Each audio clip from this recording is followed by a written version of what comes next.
Welcome to the Watch Channel. Today we are coming to you from, in fact actually we're always coming to you from Sydney because we're locked down. So this is week number 7 and you can probably tell I'm starting to go a bit mental. Apologies for the wild hair. I can't get myself to the sheep shearers. So yeah, starting to look a little bit fuzzy, and because we're under house arrest, nothing I can do about it. So apologies for that. Anyway, I want to talk to you about this particular brand. Seiko. There's a few channels that have talked about this particular topic over the past couple of months. Probably most notably Jody at One More Watch. And Jody, just want to say, mate, I'm really pleased that your channel's back up and running. Everybody was a little bit worried there that your dulcet tones had been taken away forever from us. But congratulations, mate. Good to see you back. Putting that aside, like I say, Jody's talked about this. There's been a few other guys that have mentioned it, and that is Seiko's current strategy on selling watches. And I think, well, you know what, everything to do with Seiko as the brand. And this sort of came to me because I've always had Seiko watches, but from beginner collector all the way through to your Patek guys.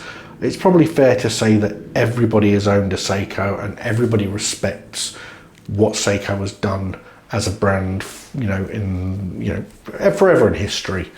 They almost decimated the entire Swiss watch industry with their introduction of quartz, but they've always personified value and quality, and the two being combined together to present a really compelling value proposition for consumers. Now, I don't know whether this is just something that I'm seeing in the Australian market, so please, if you do have comments or you have a different view or you feel the same, please put some comments. I'd love to hear what you guys think. But here in Australia, I'll take you back to I purchased a Seiko Sumo. It was the Blue Mo version, so the blue dial. Probably when it first came out, and it had a 6R15 movement, 200 meters of water resistance, or 300, I can't remember what it was, but the regular Sumo. And I paid maybe about 600 for it new. I think the listed retail was 700. And yes, admittedly it was 5 or 6 years ago. But looking now, just gobsmacked that you now have to spend over $1,000 to get the same type of watch. And the only thing I can see different with it is the fact that it has a upgraded 6R movement with a slightly larger or longer power reserve. Now, I'm sure that longer power reserve doesn't equate to the reasons as to why they've decided to almost double the price for that particular model. I think it just comes down to the fact that, and forgive me, Seiko, you know what, chip in on the comments if you want to, if I'm barking up the wrong tree, but it seems as though Seiko have viewed their brand as being down here, and in order to get it up to here, they think that they just need to price it differently. And for me, excuse me, and for a lot of other collectors, that's just not going to work, guys. Everything that you are about since your inception has been about delivering quality and value, and now you're not delivering on either.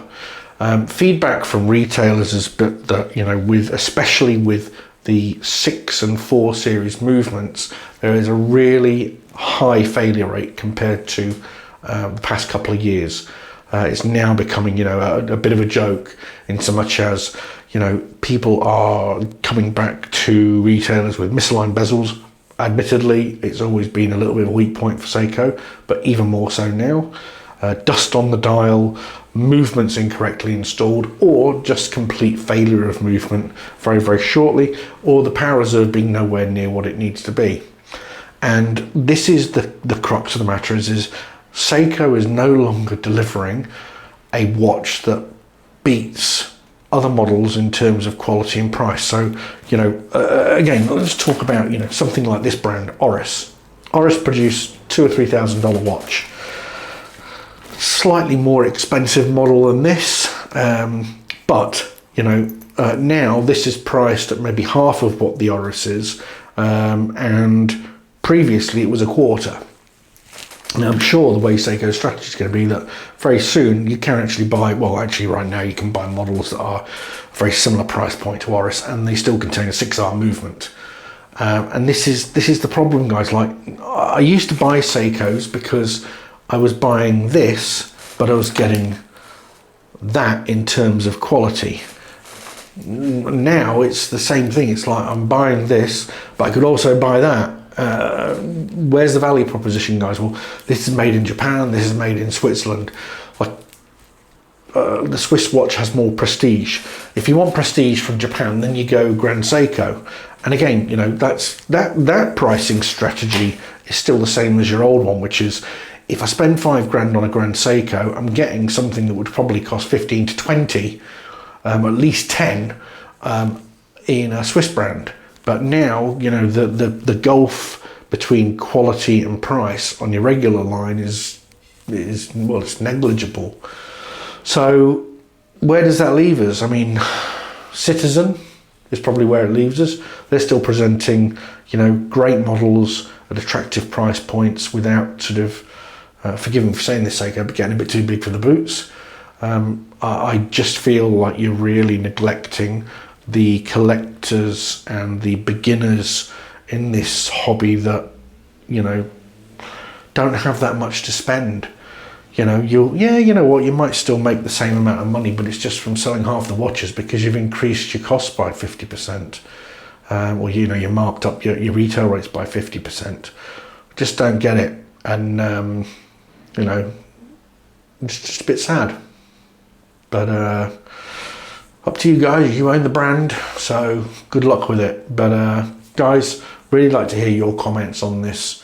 You know, like I say, is it just something that's unique to Australia, or are we starting to see it in the UK, US, even in Japan? Yeah, anyway guys, hope you're well, stay safe, stay sane, and hopefully I'll see you out of lockdown at some point this year. Anyway, take care, cheers.